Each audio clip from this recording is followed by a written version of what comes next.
Y una de las doctrinas más importantes y una de las doctrinas más atacadas por las sectas llamadas pseudocristianos es la doctrina de la Trinidad. Especialmente testigos de Jehová, donde nos tildan de que nosotros tenemos tres dioses. Pero quiero darles la definición en primer lugar de la Trinidad y partiremos de ahí. En primer lugar, decirles que nosotros creemos en nuestra primera doctrina que la Biblia es la palabra de Dios. Amén. Esa es la doctrina básica y fundamental. Así que todo lo que les voy a expresar en esta mañana, o que vamos a recordar o a aprender o a enseñar, está basado en la palabra del Señor. Así que tenga su Biblia ahí, o si no, anote los versículos ahí en su celular, en su cuaderno, en su iPad, ahora como tenemos tanta tecnología, para que usted anote los versículos. La Biblia enseña dentro de la naturaleza, y nosotros como iglesia perteneciente a las Asambleas de Dios de Colombia, creemos en el único Dios verdadero manifestado en tres personas: el Padre, el Hijo y el Espíritu Santo como la deidad adorable. Ese es uno de nuestros cánones doctrinales. Amén. Y entonces creemos que son tres personas distintas, pero un solo Dios verdadero, como nos lo enseñaron. Así que la Trinidad no son tres dioses en uno.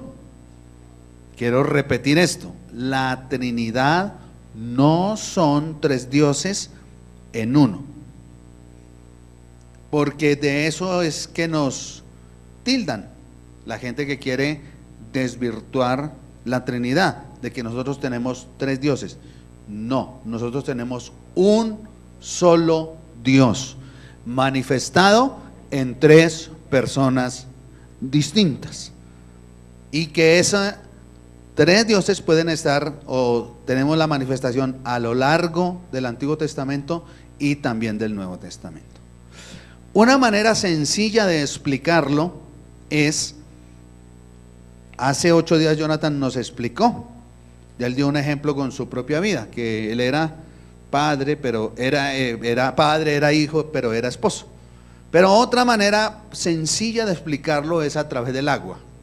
El agua está compuesta por ¿cuántas moléculas? 3. H2O, o sea, 2 moléculas de hidrógeno y una de oxígeno. Y usted puede tener el agua en 3 estados. Usted puede tener el agua en estado líquido, puede tener el agua en estado sólido, hielo. Cuando usted tiene sed y quiere un juguito y usted dice: por favor échale un poquito de hielo porque tengo sed. O puede estar en estado de vapor gaseoso. Pero siempre el agua tendrá las 3 moléculas, la de oxígeno y las 2 de hidrógeno. Solo que el hielo no es lo mismo que el agua líquida y no es lo mismo que el agua en vapor.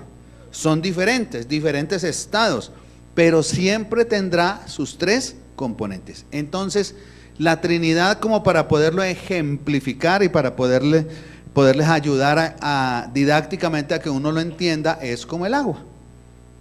Entonces, Jesús no es el Padre, ni el Padre es el Hijo, ni el Hijo es el Espíritu Santo, pero todos son Dios, o sea, todos son agua para ejemplificarlo, solo que uno está en un estado y los otros 2 en otro estado. Así que vamos a tratar de explicar entonces con 3 o 4 aspectos cómo es el asunto de la Trinidad. En primer lugar, la pluralidad de Dios.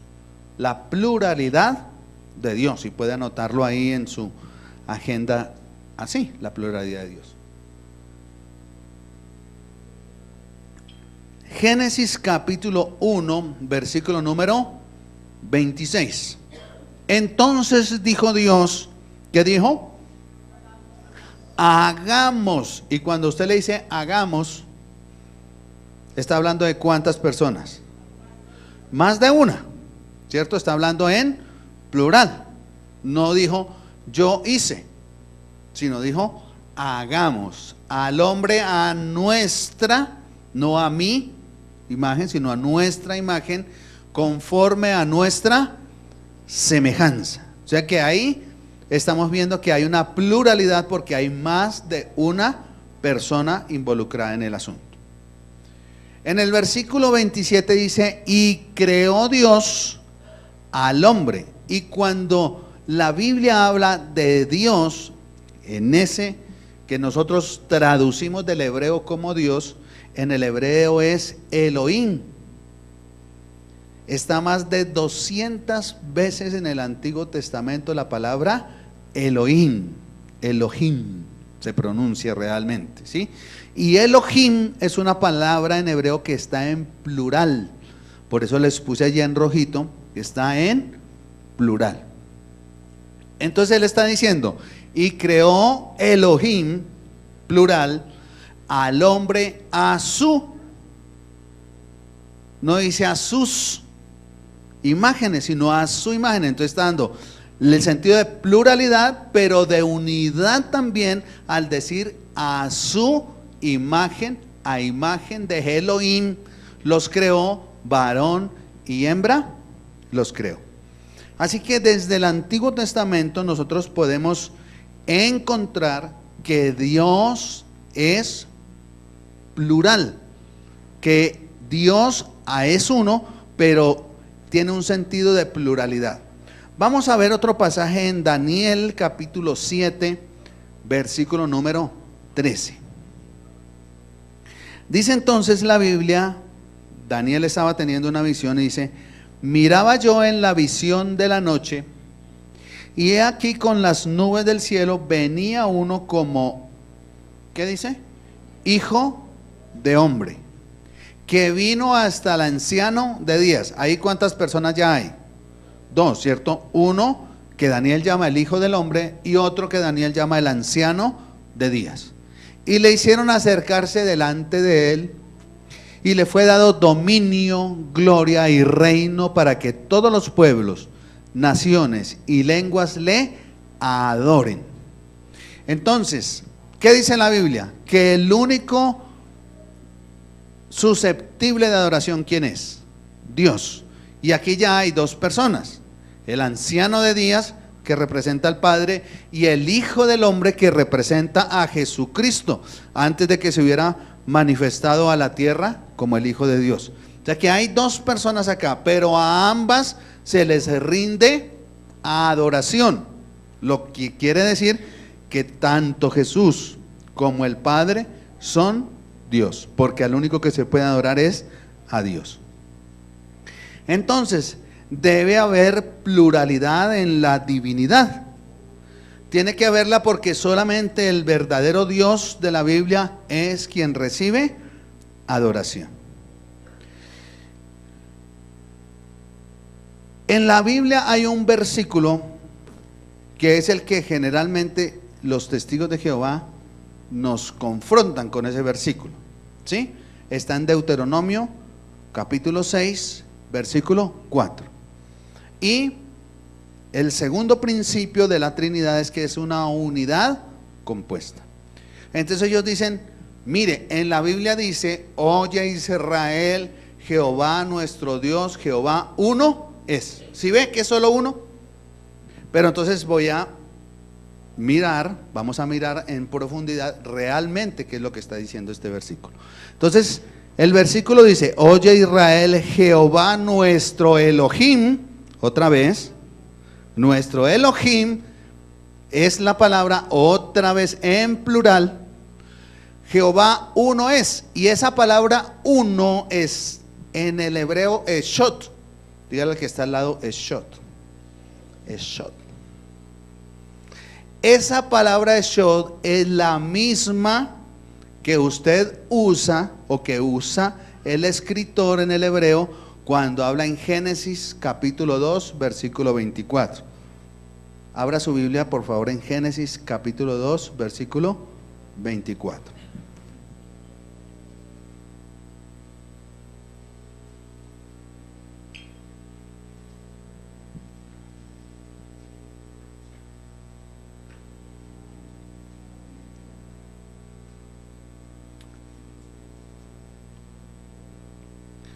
¿Qué dice ese versículo? Ese no lo sabemos, ¿cierto? Por tanto, dejará el hombre a su padre y a su madre. O sea que es antibíblico vivir con la suegra, en primer lugar, o con el suegro. Se unirá a su mujer y Eshot, una sola carne. O sea que usted puede colocarle ahí, si no le da pereza rayar la Biblia, puede colocarle ahí donde dice serán Eshot, y serán una sola carne. Una. ¿Cómo son una sola carne? ¿Pero cuántos son?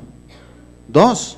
Pues son el esposo y la esposa. Y cuando él dice una sola carne, es lo mismo que cuando dice allá en Deuteronomio, Jehová nuestro Dios uno es la misma palabra usada en el hebreo allá que usada en el hebreo acá. O sea que para dar la unidad compuesta, el Dios usó la palabra Eshot, que significa uno, pero realmente ese uno está compuesto por, en el caso del matrimonio, por dos, en el caso de la Trinidad, por tres.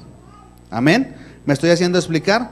Entonces, cuando vengan alguien a decirle, mire, usted adora a tres dioses, mire que aquí en la Biblia, en Deuteronomio, entonces usted le va a decir, qué pena, pero es que yo aprendí que Elohim primero está en plural. Y entonces la gente va a decir, ah, sí. Y que además cuando dice una solo, es la misma palabra en hebreo que se usa para una sola carne en el matrimonio. Entonces usted le va a decir al otro, explíqueme eso. Y no va a tener explicación. Porque así es el asunto de la Trinidad. Muy bien. Número 3. Son tres personas. Entonces decimos que Dios Padre es una persona, Dios Hijo es una persona y Dios Espíritu Santo es una persona. ¿Cuáles son las características de una persona? Que tiene intelecto, que tiene emociones y que tiene voluntad. Esas tres cosas: intelecto, emociones y voluntad. Con el Padre no hay problema en esto. Con el Hijo tampoco hay problema, porque Jesús lloró, ¿cierto? Jesús se enojó, volteó las mesas de los cambistas, ¿cierto? Jesús lloró por su amigo Juan. O sea, es inherente que Jesús tenía emociones. Jesús enseñó, entonces tenía intelecto. Jesús hacía lo que él quería, iba para allá, iba para acá. O sea, Jesús tenía voluntad, porque en ese momento era como cualquiera de nosotros, hombre. En otra doctrina vamos a ver cómo es eso, que Dios era hombre y era Dios. Cómo es que pasó ese asunto de ser hombre y ser Dios. Entonces, con quien hay dificultad es con el Espíritu Santo. O para nosotros no, pero para la gente sí, porque dicen, el Espíritu Santo no es Dios. El Espíritu Santo, tal vez usted ha escuchado esto, es una fuerza. El Espíritu Santo de Dios es una energía. El Espíritu Santo de Dios es como una potencia de Dios, pero no es Dios ni es una persona. Vamos a mirar que el Espíritu Santo sí es una persona, porque cumple con esos tres atributos: tiene intelecto, tiene emociones y tiene voluntad. Nuestro primer versículo está en Juan capítulo 14 versículo 26, y he dado los principales versículos porque hay muchos más. Entonces dice, mas el Consolador, el Espíritu Santo, a quien el Padre enviará. Mire que ahí ya está, mire que ahí está implícita la Trinidad. El Consolador, el Espíritu Santo. ¿Y quién está hablando? Jesús. ¿Y qué está diciendo? A quien el Padre enviará. O sea que ahí ya está implícita la Trinidad. Les enseñará todas las cosas y os recordará todo lo que yo los he dicho. Y una persona que enseña, ¿qué tiene que tener? Intelecto. Nadie puede enseñar si no tiene intelecto. Bien. Segundo versículo, Romanos capítulo 15, versículo número 30. Romanos 15:30 dice lo siguiente: pero os ruego, está hablando el apóstol Pablo a los romanos, por nuestro Señor Jesucristo y por el amor del Espíritu Santo, que me ayudéis orando por mí a Dios. Y una persona que tiene amor, tiene emociones. ¿Ha sentido amor usted? ¿Sí? ¿Siente amor por el indio? ¿Por la India? Usted ama, entonces usted tiene sentimientos. Y el Espíritu Santo de Dios tiene sentimientos. Creo que en la Biblia hay una palabra que yo sé que usted la sabe y la ha escuchado. Dice, no contristéis al Espíritu. ¿Cómo una persona que no tiene, cómo una fuerza o una energía se puede entristecer? Se puede contristar. Si se pone triste y si se contrista es porque tiene emociones, por lo tanto es una persona. Y vamos al siguiente versículo. Primera carta a los Corintios, capítulo 12, versículo número 11. Dice, pero todas estas cosas las hace uno y el mismo Espíritu, repartiendo a cada uno en particular como Él le da su santa voluntad, como Él quiere. O sea que ahí hay una persona que tiene voluntad, porque a unos les dio unos dones de una cosa, a otros les dio otros dones, a unos dones de servir, a otros dones de predicar, a otros dones de interpretación de lenguas, a otros dones de administrar, a otros dones de servicio, diferentes dones que están en la palabra del Señor. Así que queda claro entonces que el Espíritu Santo de Dios es una persona. ¿Por qué le van a preguntar a usted? Él es una persona porque tiene intelecto, tiene emociones y tiene voluntad, y usted ya lo puede sustentar por medio de la palabra. Y Dios tiene muchos atributos, varios atributos tiene el Señor, pero estos 4 son especiales.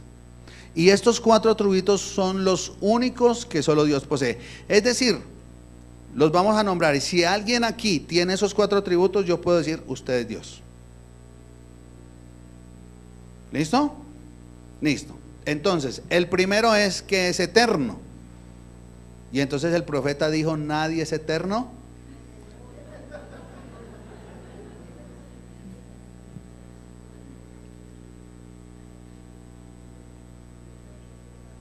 Nadie es eterno en el mundo.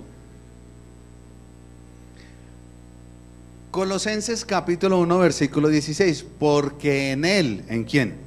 En Jesucristo, fueron creadas todas las cosas, las que hay en los cielos y las que hay en la tierra, visibles e invisibles, sean tronos, sean dominios, sean principados, sean potestades, todo fue creado por medio de Él y para Él. O sea que antes de la creación, ¿quién estaba? Jesús. Porque todo lo que fue creado para Él y fue creado por Él. Es más, Él mismo participó porque dijo, hagamos. ¿Y qué dice Génesis capítulo 1, versículo 1? A ver, ¿quién se sabe? Dice Génesis capítulo 1, versículo 1. En el principio creó Dios. ¿Qué dice mi pastora?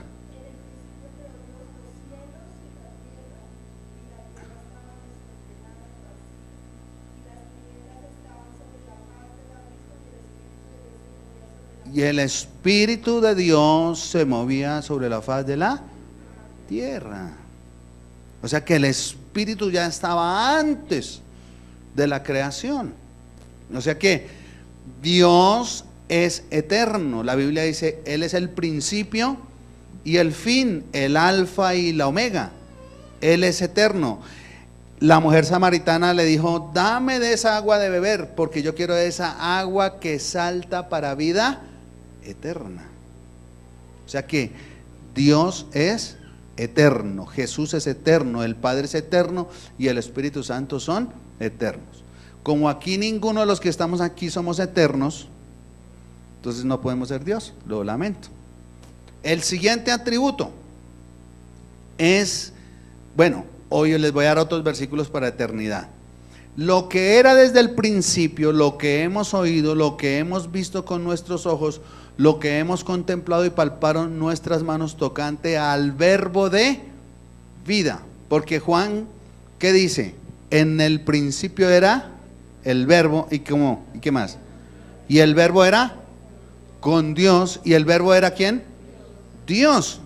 O sea que ahí está diciendo, Jesús es Dios, Jesús estaba antes de la creación, en el principio era el verbo, y el verbo era con Dios, y el verbo era Dios, y ese verbo que se traduce en Juan como el Hijo, como Jesucristo.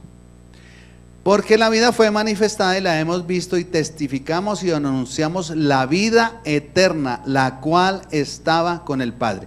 ¿Quién es la vida eterna? Jesucristo, y estaba con el Padre, o sea que estaba antes, y se nos manifestó, es decir, Jesús se hizo hombre.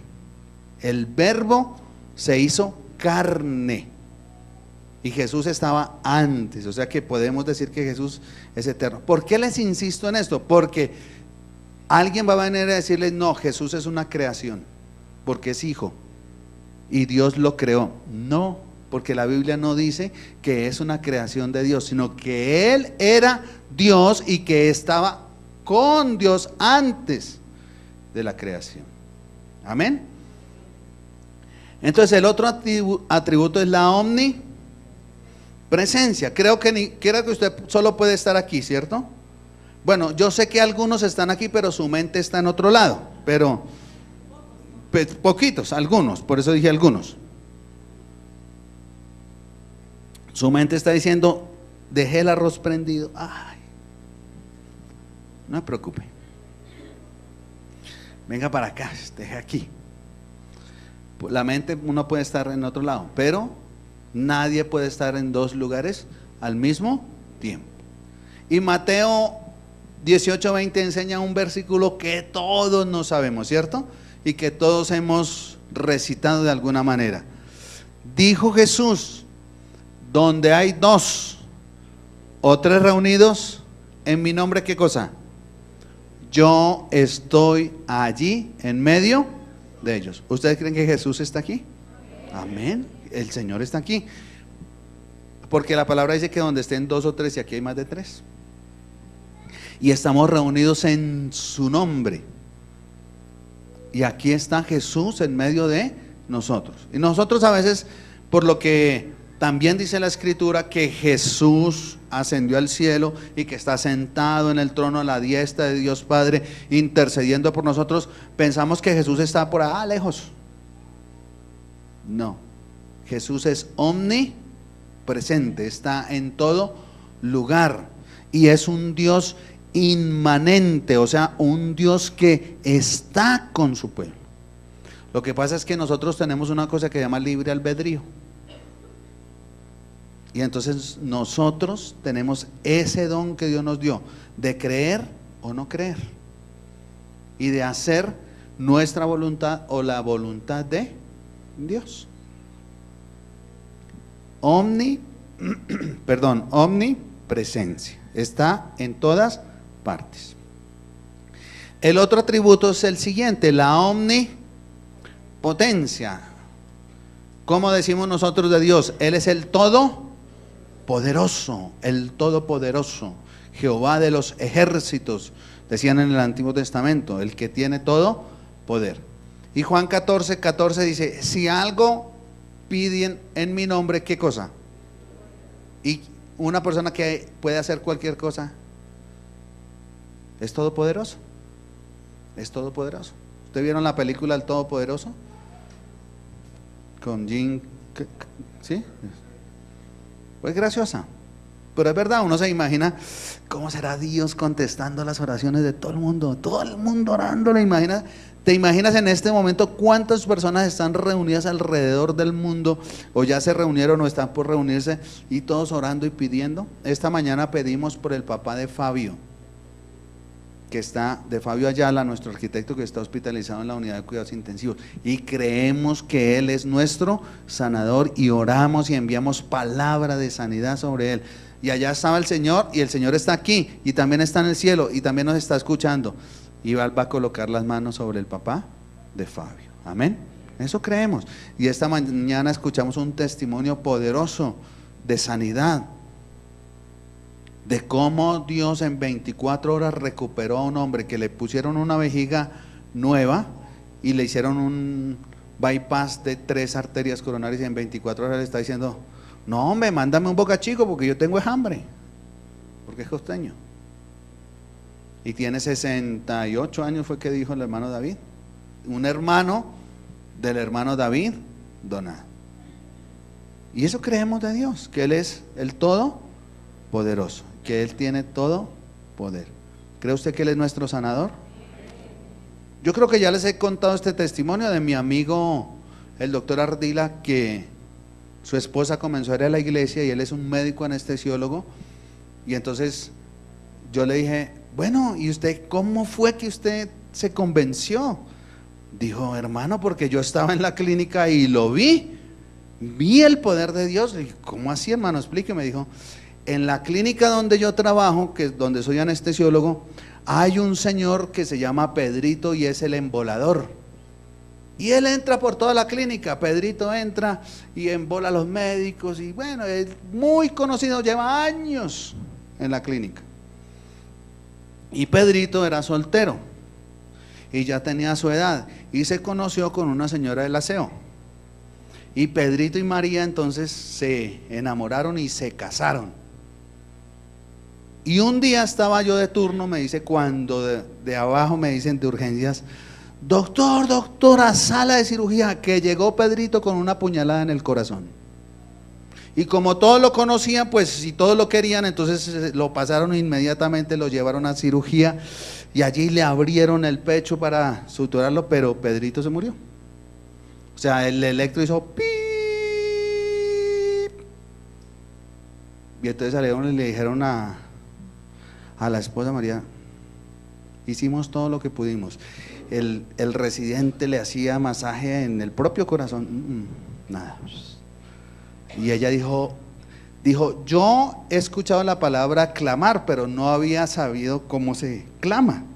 Dijo, lo aprendí con esta mujer. Ella se metió en la esquina de la sala de cirugía y comenzó a clamar: no, por favor, Dios, no te lo lleves, tú sabes todo lo que me hace falta. Y dice, y esa mujer comenzó a clamar, pero era a clamar, voz en cuello. Y todo el mundo le decía: María, tranquila, ya pasó, mira. Y ella: no, Señor, devuélvele la vida, por favor. Dijo, yo era el anestesiólogo, hermano, yo estaba ahí. Pasaron 10 minutos, 20 minutos, nadie podía calmar a María. María, mira que él ya se fue. No, Dios, no te lo lleves, por favor. Él me dijo, pasó media hora. El residente que estaba haciendo, él siguió cosiéndole el corazón como por un acto de aprender, ¿no? De que ya empezó a coser, pues sigamos cosiendo, ¿no? ¿Sí? ¿Sí? No, es que los médicos somos así. ¿Sí? Cuando yo era estudiante, nosotros tenemos que pasar un catéter que se llama subclavio, que tiene uno que entrar por aquí, coger una, y esa cosa es difícil. Entonces yo tenía guardada mi jeringa aquí, y cuando decían, falleció el paciente de tal, esto lo voy a contar, pero falleció el paciente de tal cama, yo me iba y cogía y sacaba mi jeringa y, hasta que logré afinar la técnica. Entonces yo me imagino que el residente dijo, pues acabemos de suturarle el corazón a Pedrito por aquí. Media hora después, contra todos los pronósticos, de pronto el residente dice, el corazón está latiendo. Y el electro comenzó. Y claro, todo el mundo se puso pilas. Ay, no sé qué. Ay. Y entonces el médico me dijo, ahí, hermano, yo me convencí de que hay un Dios y que es todopoderoso, y ahora yo creo en Dios. Me dijo, a la media hora, hermano, yo pasé a la sala de recuperación y Pedro estaba sentado diciéndome, tengo hambre, quiero sopa. Él es el todopoderoso. ¿Podrías darle un aplauso a él? Él es el todopoderoso.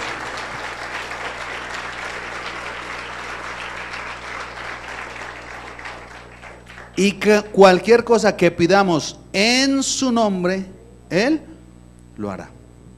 Amén. No solo asuntos de sanidad, sino todo lo que tú pidas al Padre, Él lo hará. Pero ojo, entre comillas, Santiago dice: pedís y no recibís porque pedís mal, para gastar en vuestros propios deleites. Así que a veces la gente dice: ay, pero yo le pido. Pero siempre hay una condición. Dice: si guardas todos mis estatutos, todas mis ordenanzas, todas mis leyes, yo no les enviaré a... Si se sigue comiendo todos los gordos del pollo, se le va a subir el colesterol, hermano. ¿Sí? De ahí pues Dios lo podrá sanar, pero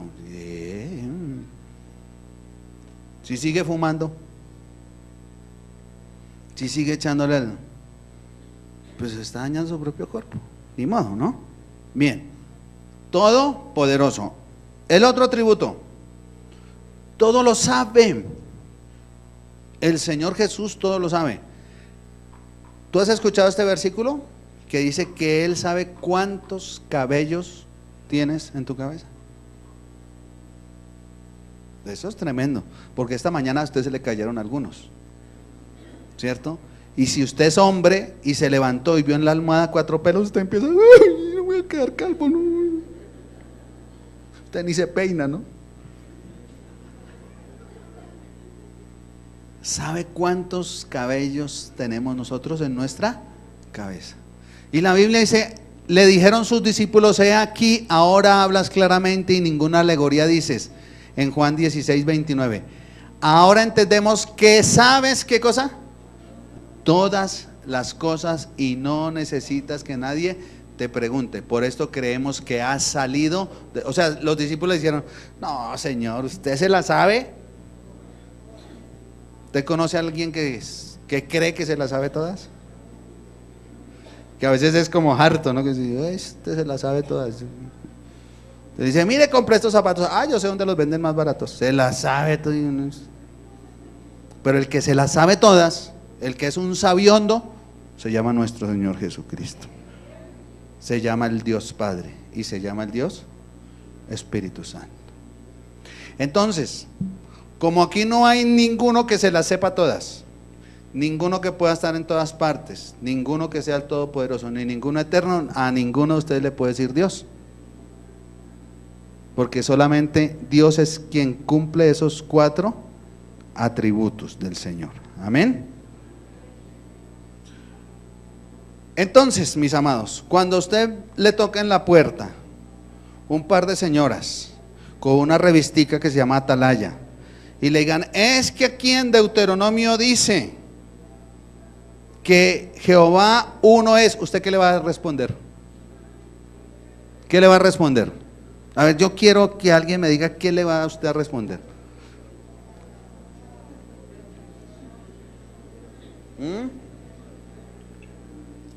Apure antes de que se me prenda la rumba al frente.